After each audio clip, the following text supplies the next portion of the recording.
And as you can see, it's going to be a really tough task for me to ask the right questions to the effervescent, ever-charming, did you say Casanova in the morning when I was listening to you?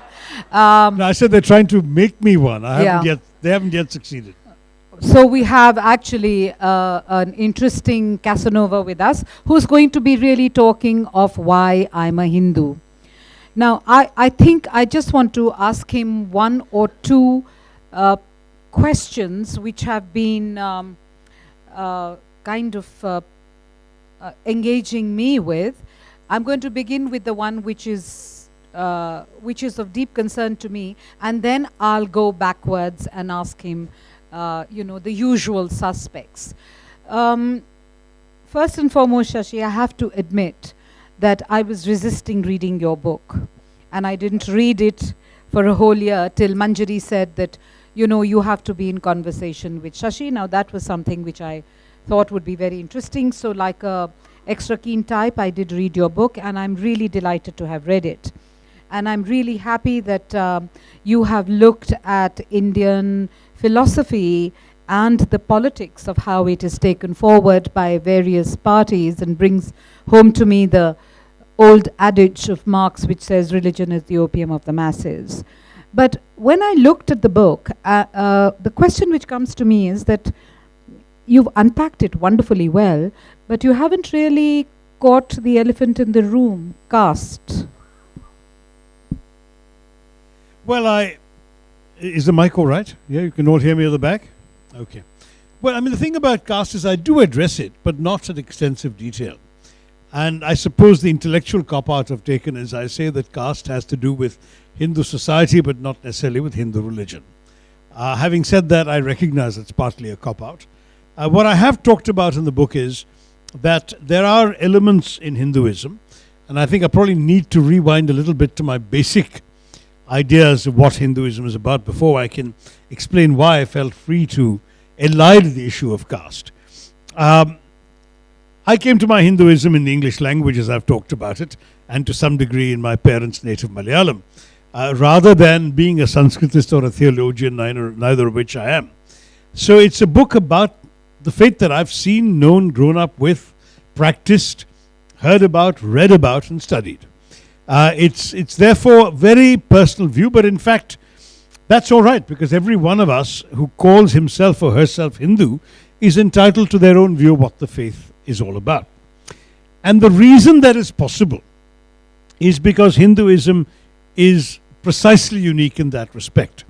My main teacher, as it were, was the late Swami Vivekananda, because I read him as a teenager. There was a great merit that he did almost all his preaching in English, and therefore I had the originals to go to rather than read translations from the Sanskrit, though I did, of course, read translations.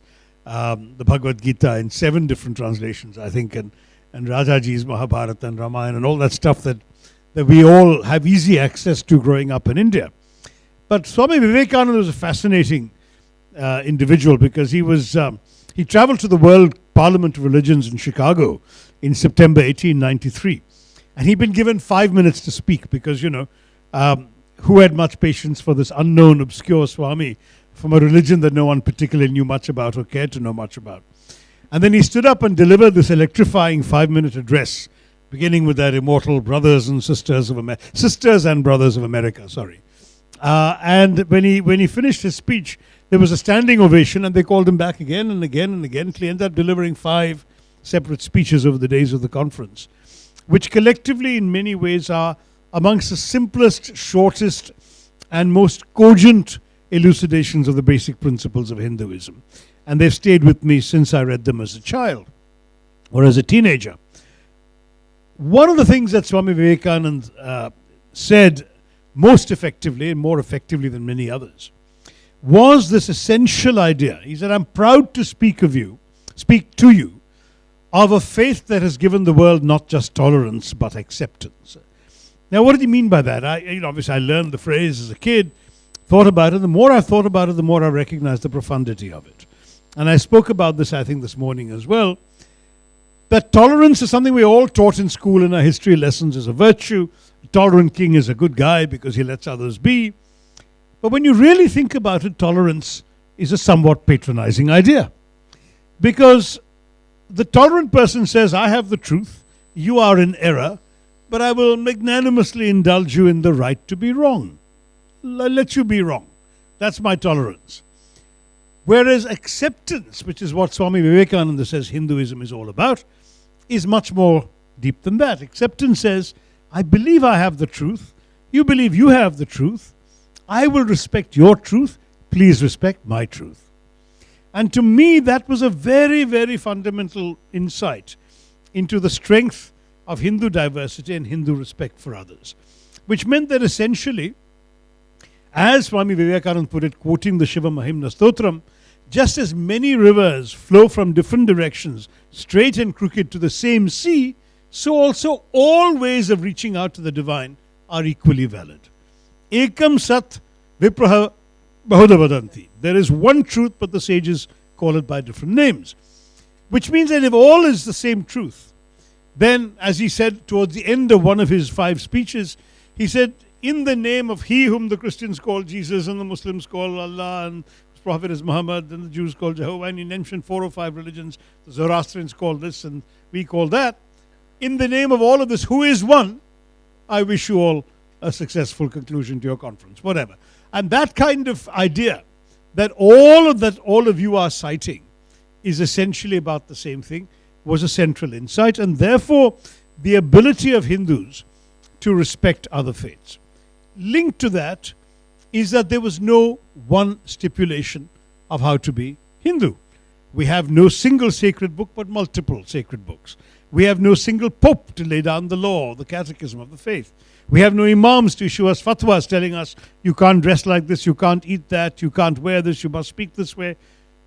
None of that is there in Hinduism. There isn't even a Hindu Sunday, because you can choose any one of the 7 days of the week to go and worship whichever manifestation of God you consider the one you want to fast for or the one you want to do pujas and rituals for. It's entirely up to you. And you can choose not to do any of that too and still be a Hindu. You can stand up and say, I worship Ram, I read the Hanuman Chalisa, I do the Sita Puja, I'm a good Hindu. And somebody else can stand up and say, I do none of those things and I'm also a good Hindu, and they would both be right. Because neither has the right to tell the other Hindu that his way is the right way and the other's is the wrong way. That is an amazingly resilient, eclectic, absorptive faith.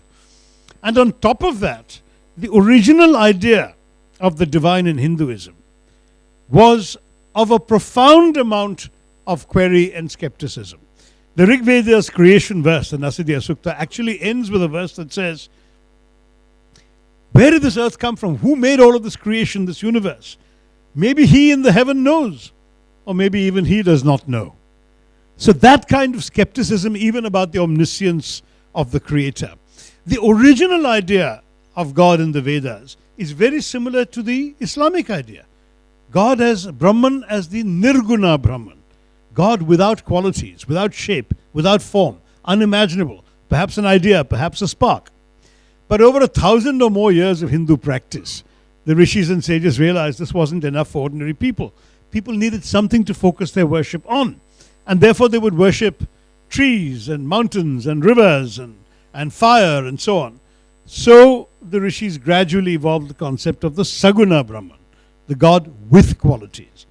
But because nobody knew what this Brahman looked like, what God looked like, because God was everywhere and there was nowhere God was not, you, the worshipper, the believer, were free to imagine God as you saw fit. Since you were trying to imagine the unimaginable, because the human mind has limitations and needs that crutch, the sages said, fine, so if you want to imagine God as an 8-armed woman riding a tiger, Durga, that's fine. You want to imagine God as a pot-bellied man with an elephant head, Ganesh, that's fine too. And by the same logic, if you want to imagine God as a bleeding man suffering on a cross, that is equally acceptable. There is nothing about any other faith that Hinduism says is wrong. We'll respect Jesus. You want to imagine God as Jesus, that's fine with you. Hindu faith says it all ends up in the same Brahman anyway, which is what our Atman is trying to reach. Now, given all of this, given the fact that Hinduism gives you such an extraordinary range of choices, 333,000 or million, whichever version you want, names of God, forms of God, and so on, how can one say that any particular practice is particularly sanctified by faith? If somebody cites the Manusmriti as saying that women have a certain low place in Indian society, I can find you 5 other scriptures and 5 other examples to show that women have an exalted place in Indian society. You show me something that says caste. I mean, for example, there is the Purusha Sukta verse, which some allege is a later interpolation into the Vedas and actually isn't at that old. But anyway, the Purusha Sukta verse, which says that famous story of how the primordial man is sacrificed, and from the forehead emerges the Brahmins, and from the arms emerge the Kshatriyas, and from the thighs come the Vaishyas, and from the feet come the Shudras, and everybody else is outside the pale, and that's how the caste system is born, etc. People can say, we can give you other stories that tell you that caste is a bad thing. But how does this caste react to Hinduism? Are you speaking from a position of privilege, of a kind of, a Hinduism which is coming from a liberal, educated... I think Hinduism is liberal, Alka. I mean, in all truth, the faith I've described to you is a very liberal faith. It's a very open-minded faith. It's a faith that is not narrow in its certitudes. In fact, it's a faith that has very few certitudes. That is more about questioning. I mean, look at what the faith tells the ordinary human being on this planet is meant to pursue his or her purusharthas. What are your purusharthas? Dharma, which is of course religion, faith, right conduct, all of that. Kama, which includes love, lust, sex, all of that. Artha, which includes money, prosperity, material well-being. And moksha, ultimately salvation, which takes the form of the merger of your Atman, if you're lucky, with the Brahman. Otherwise you keep being reborn until your Atman deserves it. Now this is what all of us are allowed to do by the faith, which is the spiritual, the worldly, the material, all in one package, as it were. And then you're given further ways of doing it. Not everybody can worship the same way. So you can be, for example, you can follow the path of bhakti. You can go to a temple, do devotions, do rituals to gods that you particularly revere or pray to. But you don't have to. You can also do jnana yoga, where you read, you study the scriptures, you study the sacred texts. You evolve a metaphysical understanding of your faith. Or you can go the path of karma yoga, where you do service. Vivekananda founded the Ramakrishna mission to send monks out into the villages, essentially to do social service, to attain the divine through service. Or you can do Raja Yoga, which is the yoga, the devotion of the breath, of the mind, of meditation, of interiority. I used to joke to my Western friends that you Christians look for God in the heavens, Hindus look for God within themselves. So that kind of eclecticism, that choice, means nothing is compulsory and no one way is the only way or the right way. You can do anything you like within all these possible parameters. Now, faith that gives you so much choice and flexibility, I refuse to accept that it imposes the caste system on me. Now, in my book, I've talked about the fact that I recognize, and having been made to recognize by critics, there was an 18-year-old Dalit blogger who reacted to a piece I wrote about my having been brought up to be oblivious of caste. My parents were from that nationalist generation. My father turned 18 the year of our independence, in fact, December of 47. He dropped his caste surname during college because Mahatma Gandhi thought caste was something to be ignored and risen above. And when I went to school in Bombay, as it still was in those days, I had friends coming home to play, and never once was the religion or caste of any of my friends ever mentioned. Religion, caste, community were irrelevant. You knew somebody as the fat kid or the good kid, or the fellow who was good in studies, the fellow who was good at cricket. But you didn't know them as Hindu or Muslim or Christian or lower caste or upper caste or OBC or whatever. And that obliviousness to caste meant that I didn't know what my caste was until I was rudely asked by a senior student in school to answer his question as to what my caste was. And when I said I didn't know, and he said, aren't you a Brahmin or something? I couldn't even aver that I was a something. So I had to go back and ask my parents, and then I wrote about all this and how to this day I'm proud of the fact that I've never hired a staffer or a cook or a helper at home with any knowledge of their caste. I don't ask their caste. I don't care about their caste. It's a question of whether they can do their job well. And at the end of the day, I got this ferocious comeback from an 18-year-old Dalit blogger who attacked me rather well and wrote very well, saying this kind of obliviousness is an attribute of your privilege. do you think that any Dalit can afford to be oblivious to caste? And that certainly shook me up, because I don't want to be in denial of the lived experience of millions of my fellow countrymen and women.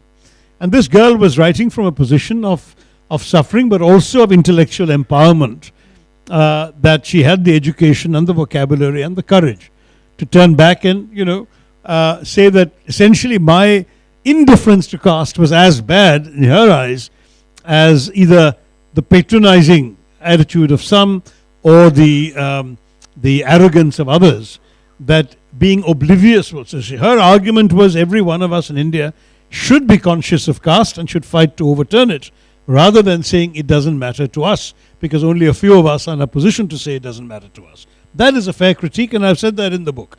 But beyond that, I don't engage much, because I have very little respect for people who judge people by any accident. Lord Krishna emerges and says in exasperation, I heard you the first time, and I sent you, Lord Indra himself, in the guise of a hunter. But you could not look beyond his appearance and his caste, and you refused what he was offering you. It was not just water, it was Amrit, the nectar of immortality. But because of your looking at his birth and his origins and his caste, rather than at what he was offering you, you have forfeited your boon and you forfeited the right to immortality. Now there's a pretty powerful story, and it goes right back to the Puranas. Or there's the story of Adi Shankara, that's 1,000 years old. The great sage who revived Hinduism around 1000 AD. He's walking in Benares, in Varanasi, with his followers, and coming across the path, a narrow path in the other direction opposite, is a Dalit. In those days the word was a Chandala. And so the followers of the great sage say to Dalit, get out of our way, make way for the great sage. But the Chandala stands his ground. And he says to Adi Shankara, what are you asking me to move? My body? Or that part of the Atman which is within me, and is that not also within you? So why should I move for you? And Adi Shankara, hearing this, throws himself at the feet of the Dalit and says, you are my Guru, because you've distilled the essence of Advaita Vedanta far better than many so-called learned preachers are able to do. Now these are stories sanctified by Hindu law, which dismiss the caste system as being of any significance in determining worth. Why should I respect caste? I don't. So just to take off from the point when you talked of your...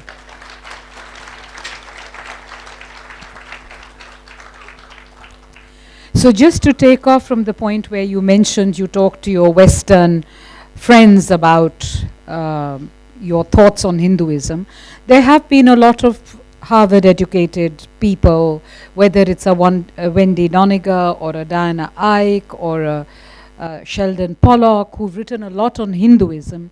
What prompted you to write on Hinduism, and who is your target audience? Who were you addressing? I was addressing my fellow Hindus in India. Because, in a book I wrote earlier, India from Midnight to Millennium, I have a few pages about my Hindu belief, just 5 or 6 pages. So these are not new ideas for me. These are things I've cherished and nurtured for quite some time. But I never felt it necessary to go on about it at any length. But did you feel the need that you have to kind of interpret it from an insider's view, exactly, rather than have the outside in coming in and you should be the inside outgoing? It was more than that. That's partly it. But there was also a certain moral urgency to combat, and particularly in this book, to combat the distortions of Hinduism being sought to be spread in our country today by a certain political tendency in the name of Hindutva. And the moral urgency came from the fact that what they were describing seemed to me not only not Hinduism, but so profoundly non-Hindu and anti-Hindu in its rejection of liberality, in its imposition of uniformity, that they had taken this religion that I've tried to describe to you in the last 15-20 minutes, the soaring majesty of the Upanishads, the Gita, the various sacred texts, the teachings of our faith, and reduced them to something as petty as the team identity of the British football hooligan. They're going around saying, this is my team, and if you don't support my team, I'm going to hit you on the head. That's the way the British football hooligan behaves, and that's sort of the, if you like, the Bajrang Dalism or the VHPism that masquerades as Hinduism in the name of Hindutva. And I felt that we those of us who had a different idea of Hinduism were losing the battle because it was too easy for them to portray our opposition as true believing Hindus versus godless secularists. I wanted to shift the goalposts. I wanted to bring the debate as between one kind of so-called Hindu and another kind of Hindu, and have the two of them fight it out within the Hindu pale.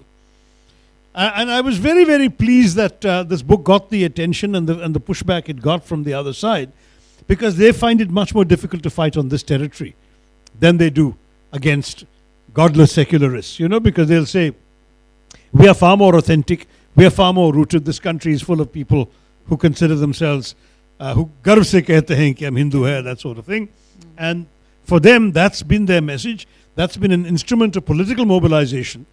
So to go out there and say, I'm also a Hindu, but I'm not your kind of Hindu, the kind of Hindu I am, these are the reasons why I would justify my beliefs. These are the texts, these are the teachers, these are the values that justify respect for other faiths, respect for diversity within our faith, and therefore respect also for diversity within our country. Swami Vivekananda proudly said in Chicago, I'm proud that my country has given refuge to the persecuted of all races and all religions. Can today's BJP government say that when they're busy rejecting the Rohingyas because they're Muslim? When they're introducing a citizenship bill that will reject explicitly anybody fleeing another country or one of our neighboring countries who is a Muslim? Can they say that when they're busy conducting an NRC and threatening to extend it to the rest of the country in order to identify quote-unquote Bangladeshis because they're Muslim? I mean, this is not Hinduism of Swami Vivekananda. And therefore, the need to fight back and say, you are wrong about Hinduism was acute. That's why I said it. That's why I wrote it. So I will admit, it's a personal project, a religious project, and also a political project. That's what I wanted, was my next question, that how much of this book, because you've mentioned it very clearly in your kind of preface, that you've divided it into three parts. The first is basically unpacking and talking of the philosophy of what Hinduism stands, the text, and the readings of the text. The second part is Hindutva, and third is the reclaiming of it all. So how much of this analysis is driven by your own private political ideology? It's not a private ideology, it's a very public political ideology, Alka. I speak very openly of my beliefs and what I'm, in fact, not always to the taste of some of my own party men and women, but I mean, I'm entitled to have my own beliefs and faiths and speak to them. Otherwise, if all you're going to be is a rubber stamp for a party line, why have any individuals in politics at all? So I believe very much that Hinduism is a great asset for India, is a strength of India, as long as it's the kind of Hinduism that I understand Hinduism to be, one that embraces all equally, it treats people with respect, expects in turn to be treated with the same respect, and at the same time does not believe in triumphant majoritarianism of the kind we're seeing now, doesn't believe in thrusting itself upon others, and has lent itself periodically to reform, to revival, to rejuvenation, all of which has happened before and can happen again. I conclude in that book by arguing that we could actually in many ways be an ideal universal religion for the 21st century with these principles and values. Because we are an amazingly individualistic religion in individual time, where even my own father praying every day after his bath in front of his puja room would never oblige any of us to join him.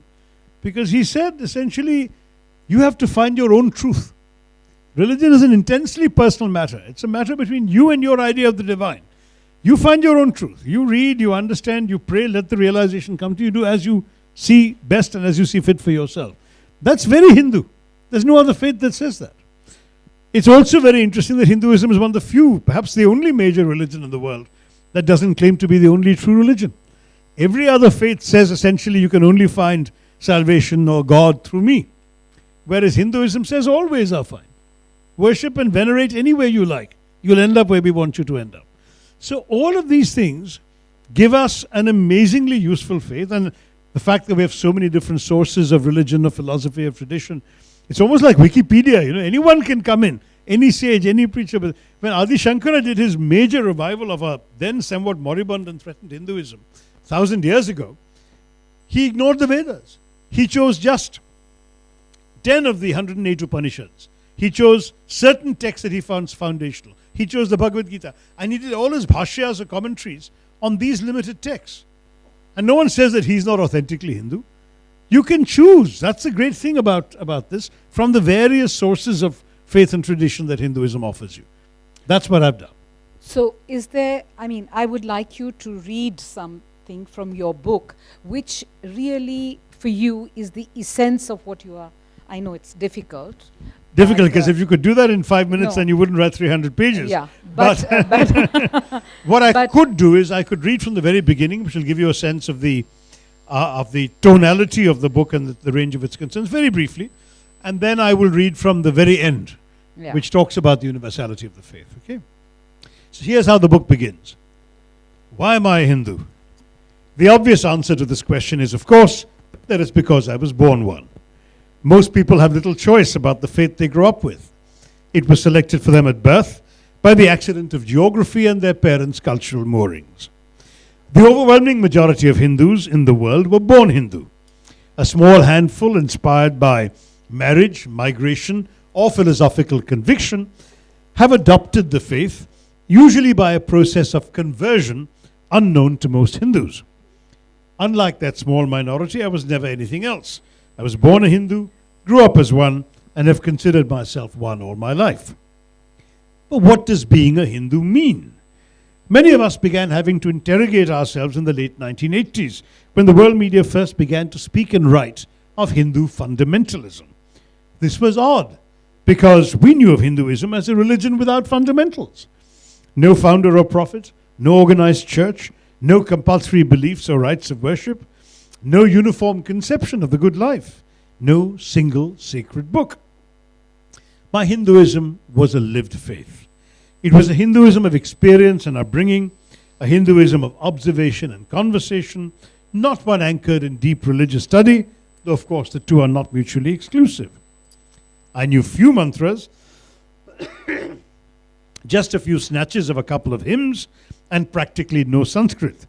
My knowledge of Hindu sacred texts and philosophies came entirely from reading them in English.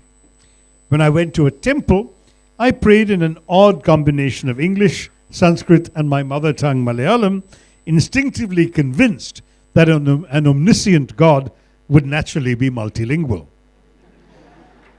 As a student of history, I'd always been curious about ancient Indian traditions and beliefs, and I'd amassed a rather decent collection of books on the subject of Hindu thought, including multiple translations of the Gita.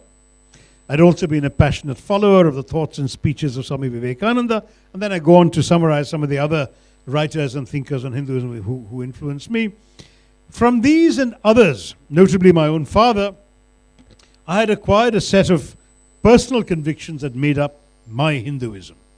But was that enough, and what did it amount to in the face of a violent new assertion of Hinduness in a form I could not recognize as bearing any relation to my own faith?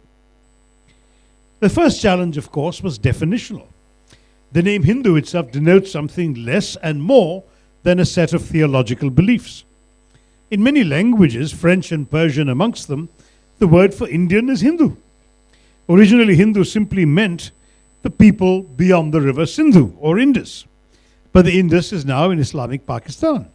And to make matters worse, the word Hindu did not exist in any Indian language till its use by foreigners gave Indians a term for self-definition.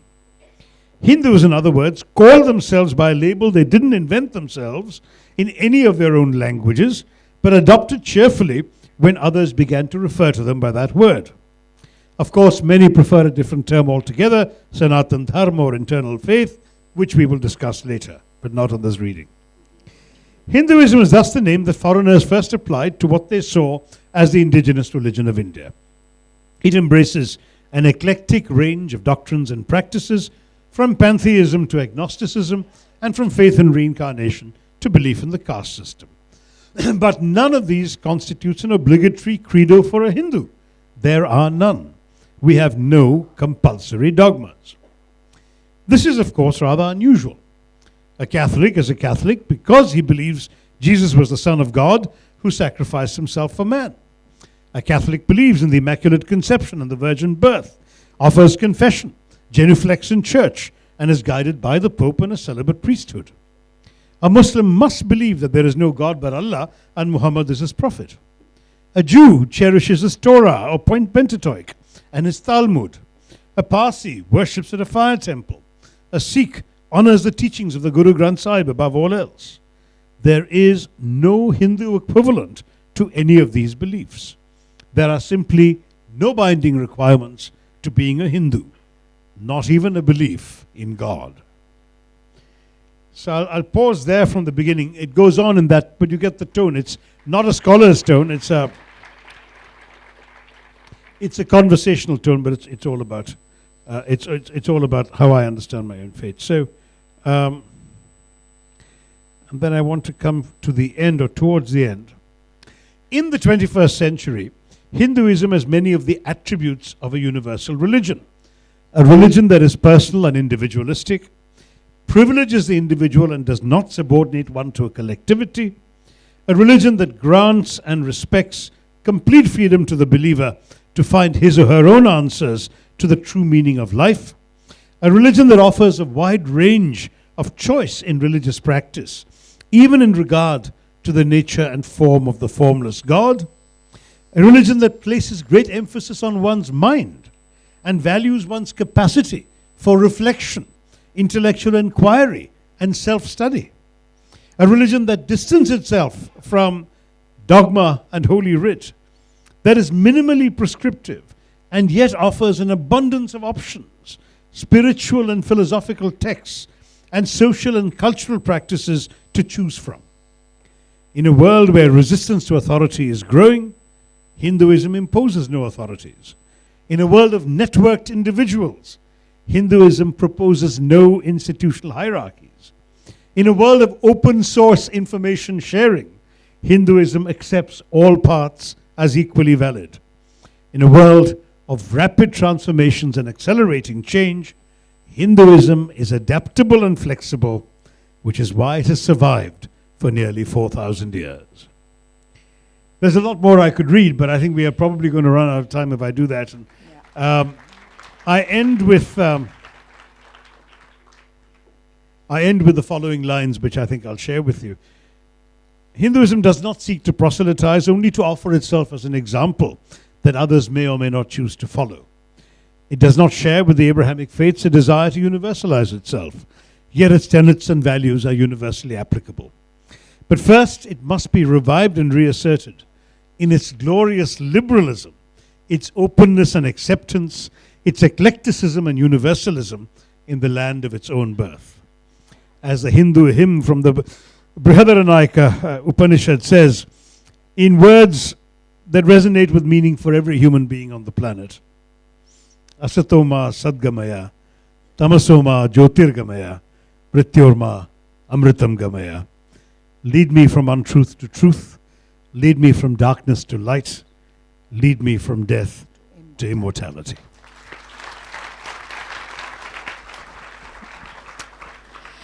Thank you very much, Shashi. And of course, there are lots of questions that I could keep asking him, but I don't want to appropriate, and I know lots of people want to ask him lots of questions, and he did promise in the morning that he would answer them patiently, and we have the evening with us. So, yeah, wow, I know. That's a lot of hands. Yeah. Go ahead, sir. Have you addressed the issues related to Hinduism and environment protection? Hinduism and? Environment protection. Environment. Environment, yes, very much so. In fact, that's one of the strengths of Hinduism. It's its huge respect for the environment. A friend of mine has done better justice to that subject by writing an entire book on Hinduism and the environment. Nandita Krishna, just published quite recently by Penguin. I reviewed it. There's an awful lot that can be said about it, but the bottom line is that Hinduism is a faith that is so much in tune with nature that at one point in the Vedas, the respect for environment led to people actually praying, as I said, to nature, to trees, to rivers, and so on and so forth. So environment, animals, all of these find deep respect and reverence in Hindu faith. Please. I'm from JNK. Right. Okay, sir, I have a question. I have two questions and I have two wishes. Okay, my first question is, as you already know, all of you know, that there is an abrogation of Article 378. I want to ask you a question. Is this a never-ending fight or everlasting peace? I just want to. Because, What's your wish? and my wish is like, I want to see you as the next Prime Minister. Oh my. Yeah, really. I'm proud of you, really. Thank you so much. You're very, very kind and generous to pour that. But let me answer the question. I mean, the question of Article 370, Yeah. I've already spoken in Parliament, so you know what I said. Yeah, yeah. But to summarize it briefly, I thought it was a very severe assault on Indian democracy because the Constitution was amended and the status of a state changed. When that state is under President's rule, its assembly, elected assembly is suspended. When the government of the day has taken the consent of its own appointee as governor to constitute the consent of the states, in other words, it's taken its own consent, where instead of a discussion with the elected legislatures, who of course don't exist now since they've been suspended, you actually consult a legislation which you already know you have a crushing majority, and where you have locked up the previously elected representatives of the people so that they're unable to express any views or gauge popular sentiment. And you do all this in the artificial condition of cutting out your electricity, your telephone lines and your internet, so communications are not possible. To my mind, this is inhumane, and I don't want my fellow Indian citizens in Kashmir to suffer this, just as I would not want any Indians in Pune to suffer such an existence. To my mind, it is utterly hypocritical to call Kashmiris your own citizens and treat them this way. So that is fundamentally wrong. Treat them as you want any Indian citizen anywhere in India to be treated. Give them their human rights, let them express their views. If they disagree and they dissent, live with it. We've lived with a lot in the last 70 years. Give them a chance to express themselves freely. That's my first and most important concern on the democratic thing. Having said that, I do want to say that I am not giving any comfort to our Pakistani critics of this, because let me tell you that Pakistan is perhaps the country least entitled to point fingers at India, even though I may disagree with what my government has done to its own citizens in our side of Kashmir. The Pakistanis have long since changed the constitutional status of the part they control. Gilgit-Baltistan's constitutional status has been changed. POK has been administered directly from the federal center. They've done all sorts of things, which they're now pointing fingers at us and accusing us of wanting to do. It's none of their business, very frankly. Today, in so-called Azad Kashmir, the last Pakistani language census shows that 97% of the population speak Punjabi. There is not much Kashmir left in their Kashmir. So let them not be the defenders of Kashmiriyat.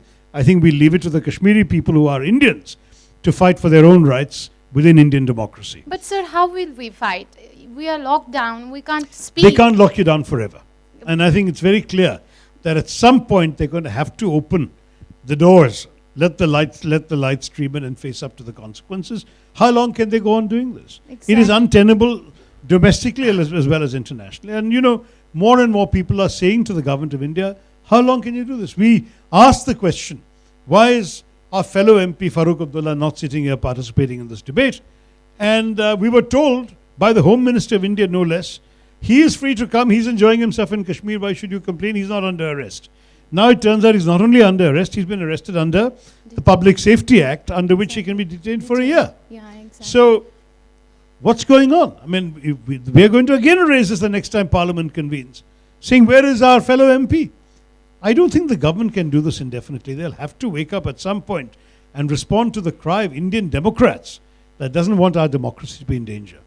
And let's face it, for many Indian Democrats, it's about India and the rest of India as well, because what was done to Kashmir can be done to any state in India. Exactly. The precedent that has been set can be applied anywhere. Exactly. So we have to fight for our own democracy, and if Kashmir is the place we'll fight, we'll fight. Okay, thank you, sir. I have a lot. But fight democratically, I mean. Huh? Yes. We're not going to be pelting any stones. Yeah. Good evening, sir. Good evening. This is Right. Captain Yogiraj, and I now serve as a spiritual speaker, which is why I wanted to be especially here for this talk. Great. Now, I don't mean to point holes in your work, but there's a lacuna which I do intend to point out and Okay. would want your view on it. Sure. There was a time when you mentioned dharma, artha, kama, moksha. Now, as you said, dharma means religion or faith. But the truth being, dharma is none of this. Dharma It's is much not more than even this. religion. I've gone in some detail in the book. So There are dharma about is 36 meanings in one particular scholar's breakdown. yes. There's so many different But- meanings of it. Ultimately, it's an untranslatable word. But the dharma that our youth, our masses need to be aware of is dharma is your quintessence. Each one needs to follow his or her own dharma. Correct. And another quintessence as in what is our essential being. The way sugar is sweet, sweetness is the dharma of sugar. So each person must find his dharma. But I didn't find this in your book. That's it. No, I do say exactly that in the book. And another thing, which That's I would exactly like what to I point say out. in the book.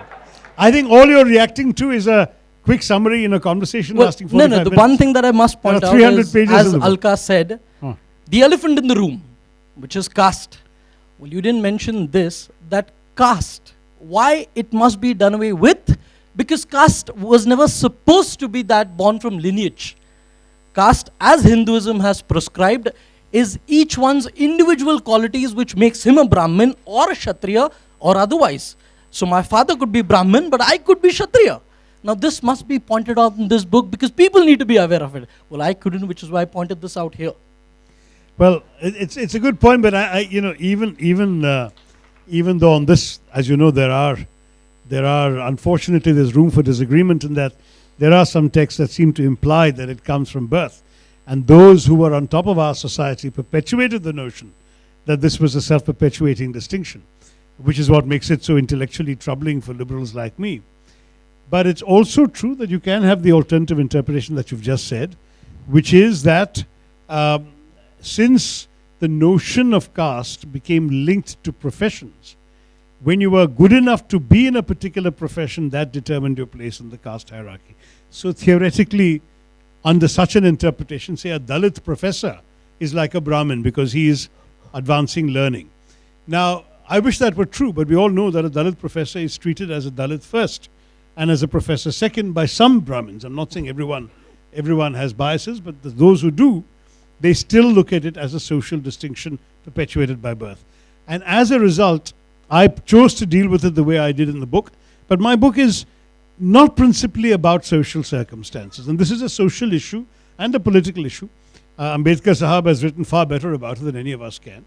I will say that as I argued in coming around to the end of my discussion of caste, of Punarjanmam, the whole reincarnation theory and so on, ultimately the sages and rishis are much more concerned about the journey of the eternal Atman, the soul, rather than the social circumstances of the body it temporarily happened to occupy.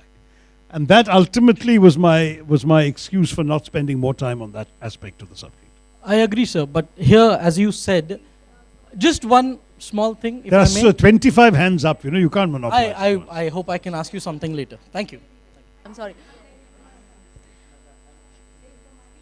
I am Saumi Koshi, Manjiri's teacher from St. Joseph's Pashan. Wonderful. My question So is you're on a grandmother of this festival. my question is on a personal level. Uh-huh. Mr. Tharoor, you get umpteen bouquets and some brickbats in equal measure. I think yes. I think you can say umpteen brickbats also. And you get adulation and also criticism. And yet, how do you manage to inspire, be a role model, and we all are in awe of what you do. How do you manage it? What's your secret? May I know how you manage to remain calm and composed? I am #1 fan of Mr. Shashi Tharoor. Thank you, sir. Thank you all. I'm truly touched by that. I must say that it ultimately depends on the old mantra, know thyself. See, if you know who you are, you know what you believe, you know what you're trying to do. Ultimately, that is the equivalent of a clear conscience. That is that you know that you will not allow others to define you, either by excessive praise or by excessive criticism, because ultimately, neither should sway you from being anchored in yourself. I saw this at very close quarters from the late Kofi Annan, who was my friend, boss, mentor at the United Nations for many years. And I realized that you don't have to be a yogi to be like a yogi.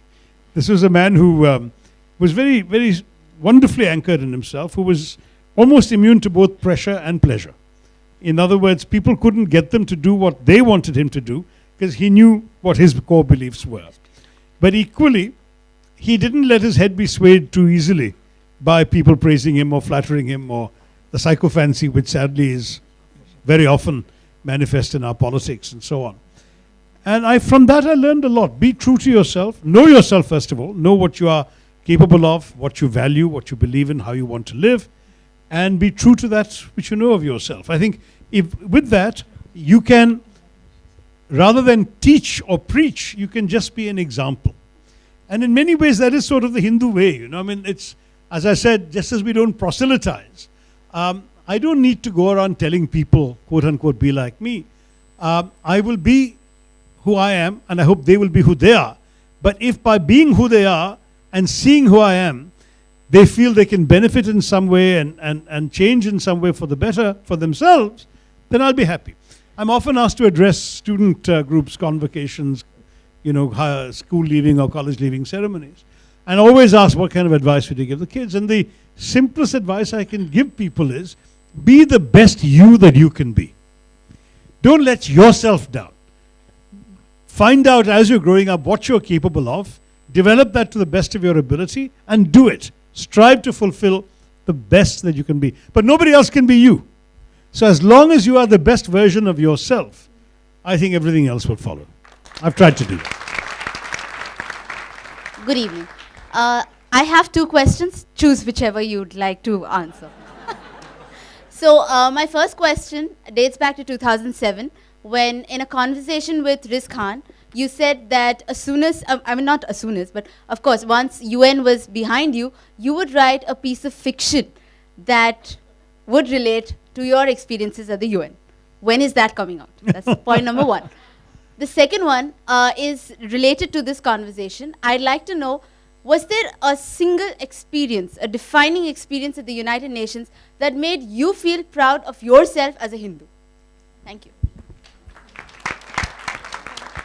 On the first one, I'll confess that having left the UN and plunged straight into the equally impossible world of Indian politics, and in some ways the more demanding world. I mean, I had crazy periods of life and work at the UN, such as during the Yugoslav civil war, which I was dealing with.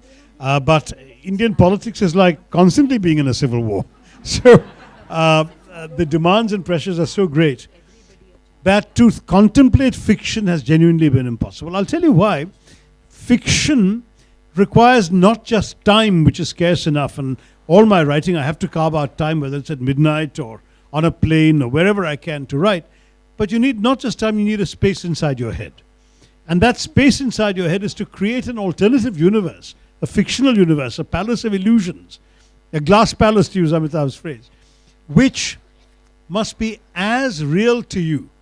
The place, the characters in it, the conversations they're having, the episodes that motivate them, have to be as real to you while you're writing that novel, that work of fiction, as what you're encountering in your everyday life. That has been impossible because when you're interrupted by urgent things affecting real human beings, when you have the demands of your party, the demands of parliament, the demands of other things, that glass palace gets shattered very easily. Because you create this alternative world and you go away from it for several weeks. You come back, it's not standing there anymore. You can't just reimagine it each time. Whereas with non-fiction, with prose, even if you've been interrupted for 6-7 weeks, you pick up what you were writing. And by the time you read, you will enter into the flow of logic or the flow of argument or the flow of thought that you had been proceeding on, and you can resume the journey. And that's why I find, ever since I've come into Indian politics, I've only tried to write non-fiction, because even early in the last decade of my UN career, my laptop was littered with half-begun manuscripts of fiction, because I had the same problem there also, of being interrupted too much. So I think one day the voters may return me to the world of literature, but for the moment you'll have to wait a bit. So that was on your first question. Second one, I was privileged to have so many stories to tell. One day I'll have to really try and remember them all for my memoirs.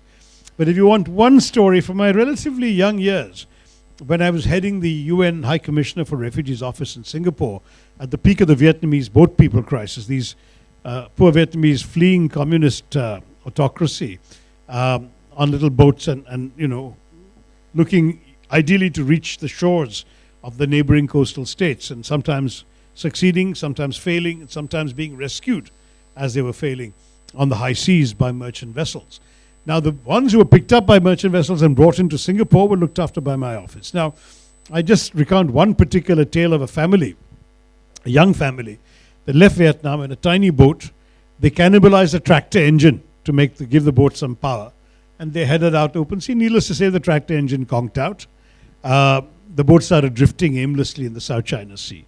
They ran out of food. They ran out of the drinking water they'd brought, and they were subsisting and drifting on rainwater and hope. That's literally all they had.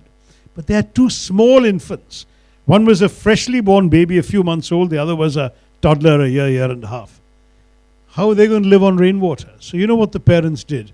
They slit their fingers and made their infants suck the blood to get some nutrients, some nourishment in order to survive. You can imagine when they were rescued by a merchant ship, an American ship as it turns out, they were so weak they couldn't even stand in the boat. They had to be physically, bodily lifted and taken into the American. When they were brought into the port, they were in such fragile condition, about to pass away any second, that my staff and I broke every rule in the book to rush them to intensive care in a Singapore hospital.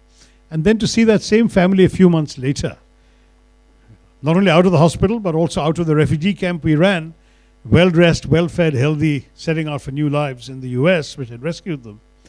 That offered the kind of satisfaction that few bureaucratic jobs or other career jobs can actually offer. So,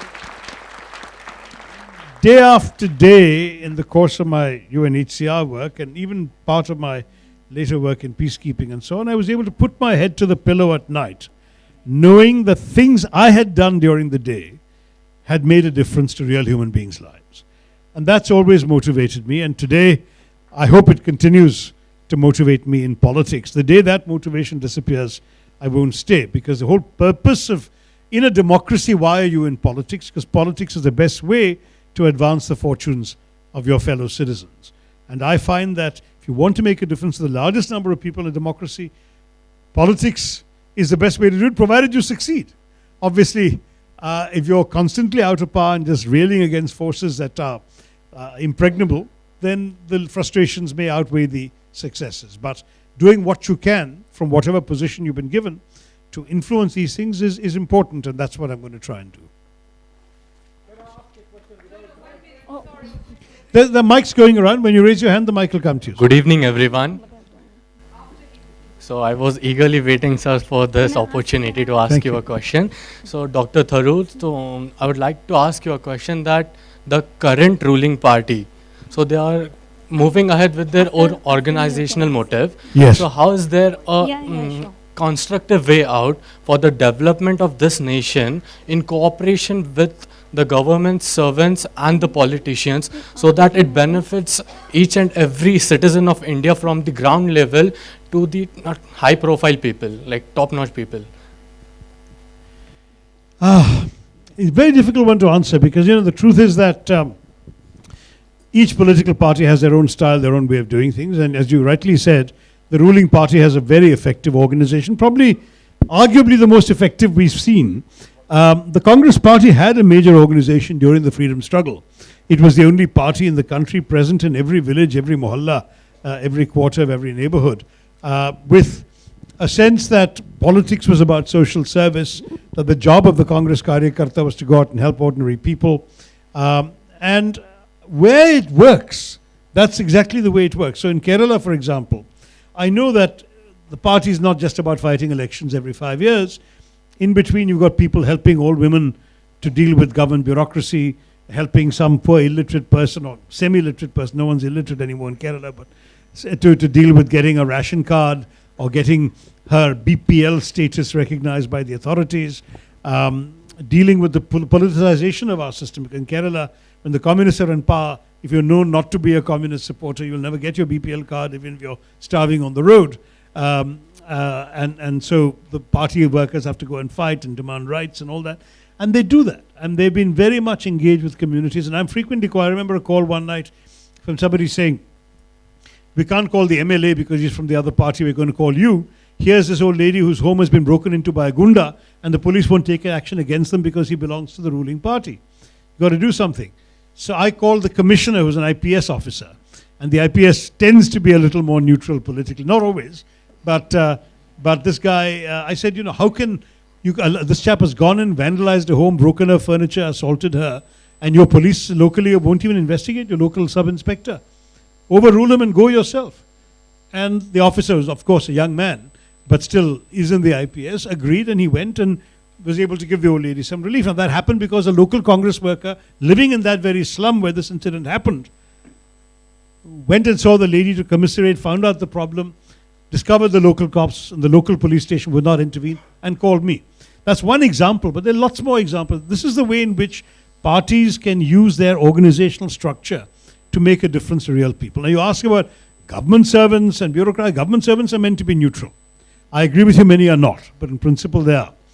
In other societies, there are different policies, but in our culture we have supposed to have borrowed the British tradition where the civil service is neutral and the political class has a choice. But nonetheless, within that neutrality, they have to uphold the constitution, they have to uphold social justice, they have to uphold the values on which our democracy is built. So the party organization should not need to persuade a civil servant to do his job. That's his duty. Have I got your thrust of your question right, or did I miss out something? So that's basically my answer. Turn political parties or restore the idea of political parties as social service vehicles will make a difference to people. Good evening, sir. Good evening, sir. My question is... I think two ladies have mics, so your gentleman will have to wait. Let those who have mics speak and the gentleman can take his turn. Yeah. Yeah, my question is very generic. What you think that a person should, has a purpose on earth if he is born? If yes, then how he or she should find it? And if no, then what is the motivation to keep moving forward in their life? That's a very tough question to answer because, to be very honest, every one of us is not given any choice about being born, right? We are in this world because our parents willed it, if you like, and because nature and genes and the divine, depending on what you believe, produced you. Now that you're here, why are you here? To my mind, the answer very simply is you've got to leave this planet a better place for your having been in it. Now, that doesn't mean that everybody can change the policies of entire countries or the entire globe. Maybe you'll make the world a better place by just being kind to your friends. Maybe you'll work the better place by being brilliant at your studies, getting into a great profession, being the best accountant or the best doctor or the best engineer or the best space scientist, whatever it is you're talented to do. Maybe you'll make the world a better place by being somebody who makes people laugh. Maybe you're the kind of person that people come and lean on your shoulder when they're in distress because they know you're a strong person who will hold them and help them out of their misery. Every one of us has been given some talent or strength. Not everybody comes first in class, not everybody wins a 100-meter dash, but the fact is everyone has been given some human qualities from which they can leave the world a better place than they entered it. I think that's ultimately the sense of purpose we all have. Beyond that, all religions try and prescribe certain codes of conduct, certain ethical values, certain moral frameworks. And that, depending on your faith and your choice, you can do. But ultimately, when you ask why should one live, what's the purpose of living, this is my answer. The purpose is to make a difference and to leave behind a better place than the one you entered. It could be for your family, it could be for your community, it could be for your village, your town, your country, the world. That depends entirely on the circumstances of your life, your education, your opportunities, all of that. But that's what you ought to be trying to do with your purpose. All the best. Yeah. Yes, ma'am. Namaste. So, as we know that Hinduism is a religion of inclusiveness, acceptance. So, I just want to understand, because we are including everyone, we are accepting everyone, every other religion. So, don't you think that this mother of the religion is fading away day by day and other religion is gaining more popularity? You know, that is an allegation that I've heard made, particularly by people associated with the Sangh Parivar. I'm not sure the statistics bear it out. I think the worst we can say is that in 1947, India was about 82% Hindu, and today it is said to be closer to 80% Hindu. That's not 70 years, 2% is not a huge number. And in any case, it's not as if everybody has gone and become one thing. People have become many other things as well. So there are certainly growing numbers of Muslims. There may not even be growing numbers of Christians, but within the Christian faith, certain particular denominations, like the Pentecostalists, the Evangelicals, they seem to have gained more in parts of South India than traditional faiths like the Catholics or the Anglicans have gained. So you've got all sorts of goings up and down. Tomorrow more people may choose to become Hindu, who knows? I mean, the fact is that that's, to my mind, a matter ultimately for individual choice and conscience. Dr. Ambedkar himself chose to end his life not as a Hindu. He converted to Buddhism, along with thousands of his followers. And there are still many people who believe that the only way you can deal with the discrimination in the caste system, if you belong to some of the unfortunate castes or underprivileged castes, is to abandon the faith altogether. I believe it's possible to be a Hindu and reject caste, and that's the way I live my life. But some people have felt it impossible to do that. I honestly don't think that we need to worry too much about that. I think we do need, however, to understand our own faith well. Your question seems to imply that you're Hindu. Understand it well, speak it well, teach it, convey it to our children. After all, to my mind, the way in which we live is an ultimately very intimate and personal choice. And how we worship, whether we worship, which God we worship, whether we believe in God, those are ultimately nobody else's business. It's about you and your pursuit of your ultimate moksha, or your dharma for that matter, going back to that earlier question. But there is no strict code of conduct in Hinduism, like as you have mentioned. So No, in other religion, there are strict code of conducts and strict principles. So the common man, they need some kind of a direction. No, So- there is, in fact, I've quoted Adi Shankara's 7 principles, which frankly are distilled by him from various sacred texts. So all Hindus are enjoined to uphold satya, truth, ahimsa, though many argue that ahimsa was not a major tenet of Hinduism before Buddhism and Jainism came along as reform movements, and then Hindus adopted it. Maybe so, but it's certainly there as part of the teachings ever since Adi Shankara, which is more than 1,000 years. So all this, Raj Kapoor's famous movie Satyam Shivam Sundaram, those are 3 of the 7. Because you have to respect and follow truth. You have to at the same time worship. Shivam is merely God, Ishwar. Whether it's Shiv, whether it's Vishnu, whoever else, it's worship and respect. Sundaram is regard for beauty. And there are 2 or 3 more. There's non-covetousness, there is selflessness and kindness. I've got the Sanskrit terms in the book, but since I don't remember which page, it'll take me too long to look it up. But there is an ethical code in Hinduism, and these 7 principles have been taught to us for centuries, and you must live by those when you're pursuing your purusharthas. So for example, many Hindu scholars say the pursuit of artha doesn't mean that you just grab wealth for yourself. You should also look at how your pursuit of wealth is helping society as a whole. So that sense of social responsibility, that when you're a rich businessman, you look after your workers, you look after the community around you, is actually built into Hinduism. So those Hindu businessmen who have only given money to temples and never to charity should rethink, because they're not being very good Hindus by just giving money to temples. You see what I'm saying? All of this is there in our text, and if you read my book, you'll find the exact Sanskrit words for what I'm describing to you. Thank you.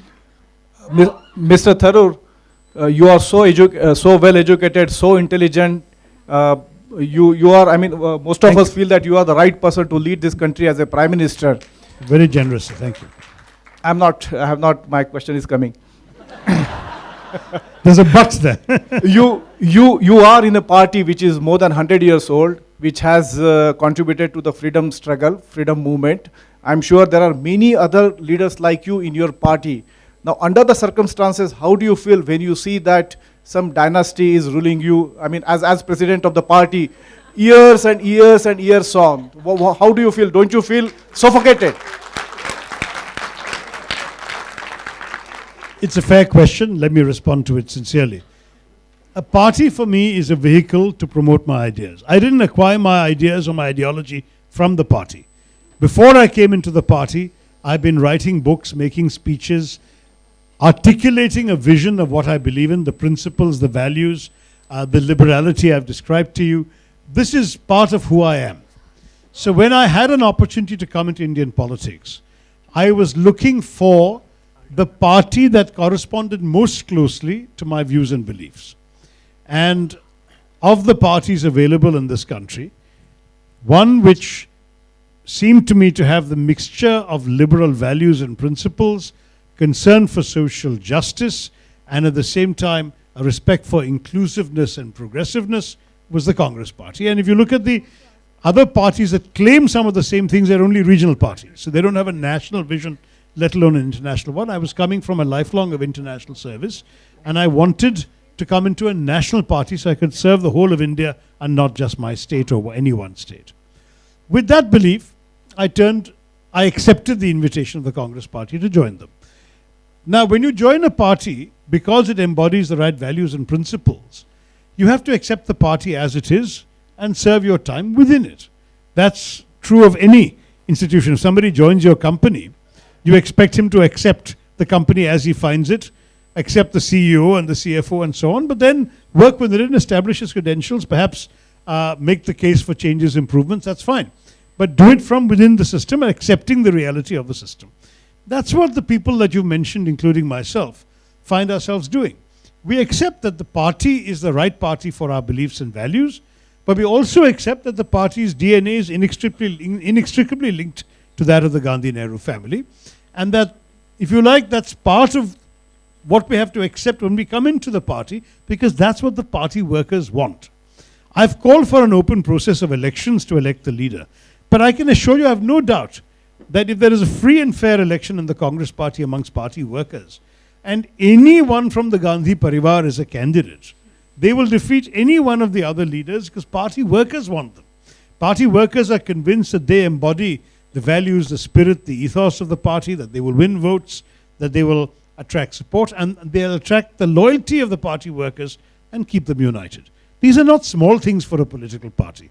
You do see the same in the Shiv Sena with the Thakres, the same in the Samajwadi with the Yadavs, the same in many other parties, the DMK, Karunanidhi and now Stalin, etc. You have a situation in our country where there's something in the water we drink in India that makes us more prone to a certain level of reverence for family groups. Still, don't forget the last two Congress prime ministers were not members of the Gandhi family.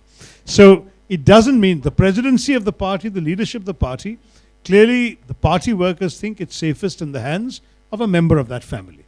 But the future of the party requires people at all levels to work hard and do their best.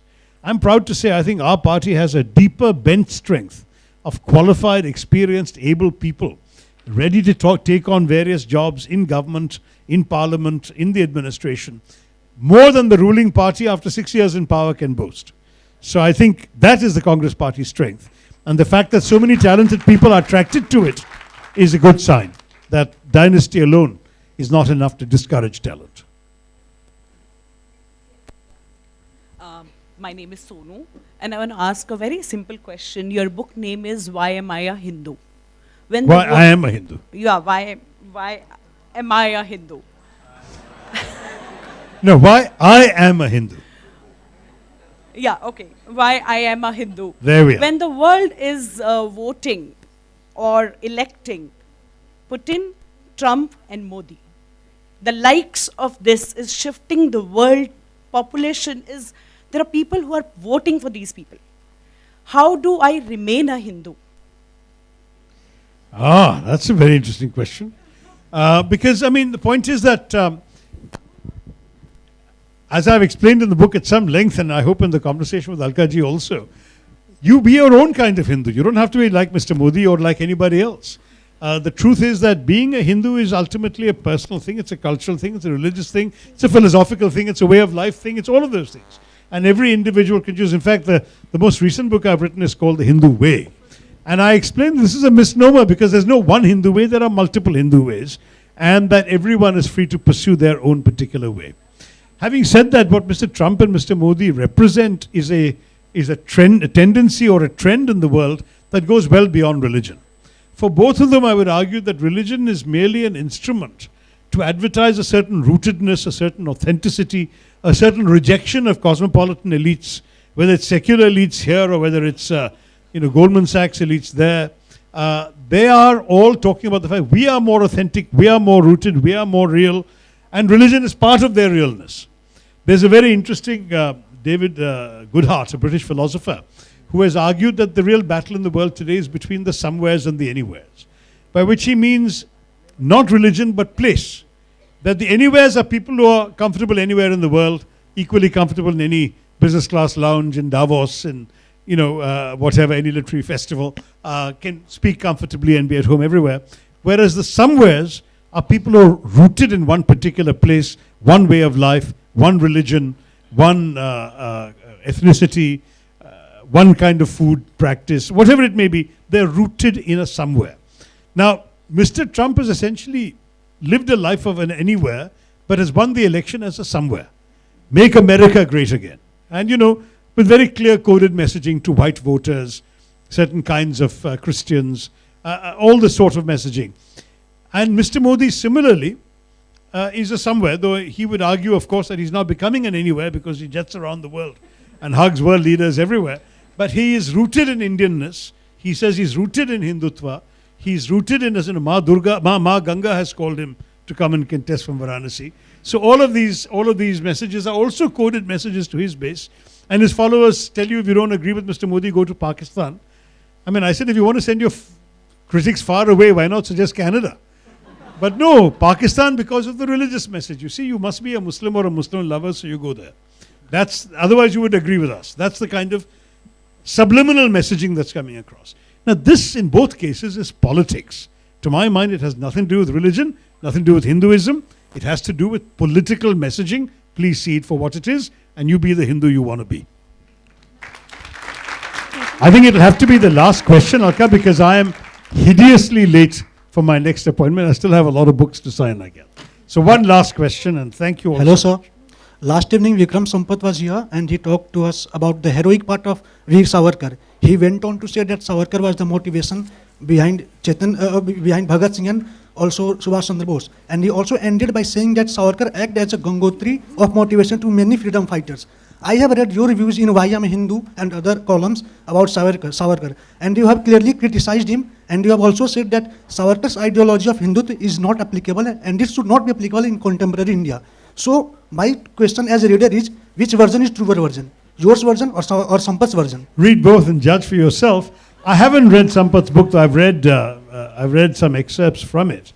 Obviously I'm a little troubled by all this ascribing of heroism, because the name Veer was given to Savarkar by himself. He wrote a biography of himself pretending to be somebody else, writing about him. And it was later revealed that he himself was the author. And that's where the name Veer was given to him. His name is Vinayak Damodar Savarkar. And the truth is that there is no question about the 3 letters of apology he wrote to the British. And the third one won him his release on very restrictive and humiliating conditions of cooperating with the British, never opposing them, living within a restricted area in Ratnagiri district, surviving on a pension given to him by the British authorities, and so on. So I find it difficult to ascribe many heroic qualities to a man who led that kind of life, even though, like many Indian nationalists, I went to Andaman's jail, went to his cell, imagined the suffering he suffered before he wrote those letters. But fact is, to be jailed for your ideas and then to apologize for your ideas and become a servant of the British or an apologist of the British, I think is not, frankly, an admirable example, when in the same period, you have people like Gandhi, Nehru, and so many thousands of Congress workers going to jail. In the case of Nehru, he spent a total of 11 years of his life in various jailings. And he handled his imprisonment with tremendous courage and fortitude. So I would say that at a time when nationalists were suffering for their nationalism, to apologize, get out of jail, and call yourself Veer raises some real doubts in the minds of people. Let's just put it that way. But to my mind, in any case, I don't engage with Savarkar's life in my book. I engage with Savarkar's thoughts. And I quote extensively from his own writings in the book Essentials of Hindutva, 1925. And I talk about what his concept of Hindutva means, what his idea of nationalism is. I quote his foreword to the book by Savitri Devi, this European Nazi who became a Hindu chauvinist. I'm dealing with Savarkar's ideas and thoughts in the evolution of Hindutva doctrine, rather than going much into his life. I've already said more to you in answering your question than I've said in the book about Savarkar. So to that degree, I don't want to get into battles about some individual's life, but I think what it does matter to India today is the relevance of his ideas. Because when our ruling party swears by him, puts his portrait in Parliament and garlands it every year, you have to ask, what does he stand for, what does he believe, what has he written? And if you don't know that, then I think you are depriving yourself of a fair basis for judgment. So that's why I would urge you at least to read the 20, 30 pages on Savarkar's ideas in my book, which are in his own words for the most part. One last question, and then I'm so sorry, deep apologies. We can't have our charming Mr. Tharoor look like a wet rag when he goes for his next appointment. I was supposed to be at a He dinner has- 40 minutes away Oh at dear. 8:30. I- So I'm already an hour late and I just a can't few leave books, right now. yeah. So please ask Thank your you so question. much. Thank you. Mr. Tharoor, good evening. Good evening. Whenever we are born, we are told you are a Hindu or you are Jai Shri. My name is Jai Shri Bakshi. Hello, ma'am. Okay. Now, being from the defense services and being brought up in a family which was very liberal, and one thing what taught me, my profession taught me was that your patient is your God and work is worship. And it's always service before self and service with a smile. So why do we have to have every form with your religion there, your caste there, your subcaste there? How does it matter?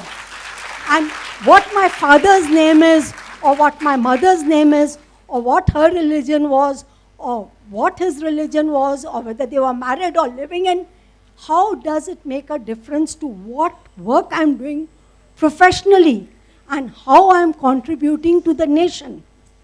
And if you ever become the Prime Minister, will you remove these clauses from those forms? Especially Madam, for children who go to school. Madam, let me say, Thank you. as a personal individual, I agree totally with you. And before I came into politics, I might have asked the same question to a speaker that you just asked me. What I discovered in coming into politics is these things exist because they are the demands of those who have been victimized by this. In other words, reservations have been demanded by those who have been discriminated against over the centuries because of their caste or subcaste, and who therefore want the privileges that others have enjoyed by not being discriminated against. And you know, in America, there's this expression called the third rail. It comes from the underground metro system where you have the two rails on which the track runs. There's a third rail on which the electricity runs. And if you touch the third rail, you're instantly electrocuted. Well, reservations are the third rail of Indian politics. If you touch the third rail, you will be gone. So if you want to be relevant in Indian politics, you basically have to, there is not one voice standing up in Parliament speaking against reservation, because the day he does that, he or she does that, it's finished. They lose their next election because, frankly, for many, many people who are a majority in every constituency, reservations are their one indispensable crutch to rise up in our society. Now, you and I may not think that's fair or necessary. As I've already said earlier in answering Alkaji's question, that I don't like to judge people by anything to do with the accident of their birth, but rather by the content of their character, their values, their deeds, their statements, their actions.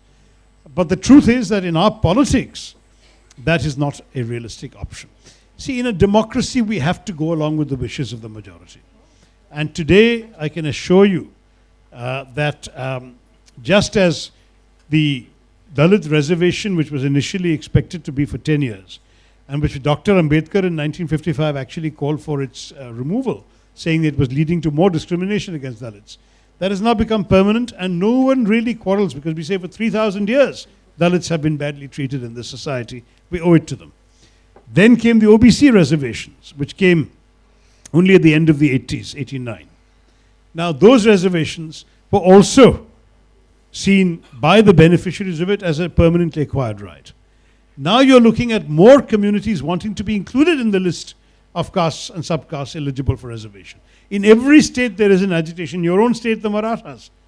In Rajasthan, now the Gujars, the Jats, all sorts of groups are standing and rising up asking for this. So at the end of the day, whether this is going to be workable in an administrative, practical sense, that may be a fair question we can ask and discuss. But whether it's politically possible to tamper with it, I have to tell you, in a democracy where the majority of voters want something, it's going to be very, very, not just difficult, it is essentially impossible to tamper with it politically. One interesting thought that you should bear in mind is that the judiciary has actually conducted a ruling on the subject in 2015 or 16. I think I have an essay about this. I've forgotten where, so you may have to Google it. I remember that Justice Gogoi, now the Chief Justice, and Justice Nariman had written this judgment together, where they actually said in their judgment that they would not accept any more reservations on the basis of birth alone, and challenged the government to come up with a complex matrix of social, educational, income, and other disabilities that together would qualify for reservations. In other words, birth would give you a certain number of points, if you like, for, towards a reservation. But then your income level would give you some points. Your education level would give you some points. And therefore the matrix that would be, the government was supposed to develop, 2015 I think this judgment was meant to be presented to the court, and that was meant to be the future basis for reservations. The government didn't touch this judgment. No matrix has been drafted or produced. But the judgment is still on record. No one has challenged the judgment. And one of the authors of it is Chief Justice. He has not taken this thing further. But clearly there is still some thought within the judiciary as how to link reservations to larger considerations than mere accident of birth. But that is something which, since that judgment 4 years ago, has not moved. We'll have to see between the politicians and the judicial system whether we can actually get some progress in making it more meritocratic and less birth-based. Okay, I gave you a very full answer, but I'm going to have to thank you all and really apologize for many who had their hands up. Great pleasure to see you all. Thank you. This is a wonderful audience, Alka. I have to say, as you know, I speak to a lot of audiences around the country, and to see the active, engaged, attentive, quiet and well-behaved and really fascinating audience of the Pune International Literary Festival. It's a great honor for me. Thank you all. Thank you for being you. Thank you to the organizers. Thank you, Shashi, Please for be providing seated. Please be this wonderful, engaging book, which is a space of great reflection and discursive space, and that is what you see with the audience here. Thank you for your patience, and thank you for really engaging from the heart to the people. And I think you can see by the response that what you have said has really been very meaningful. Thank you very much. And thank you all. And my apologies for so many of you who are disappointed in not being able to be asked questions. But really, I can only apologize. And I hope you'll get another time to talk to Shashi. Thank you very much.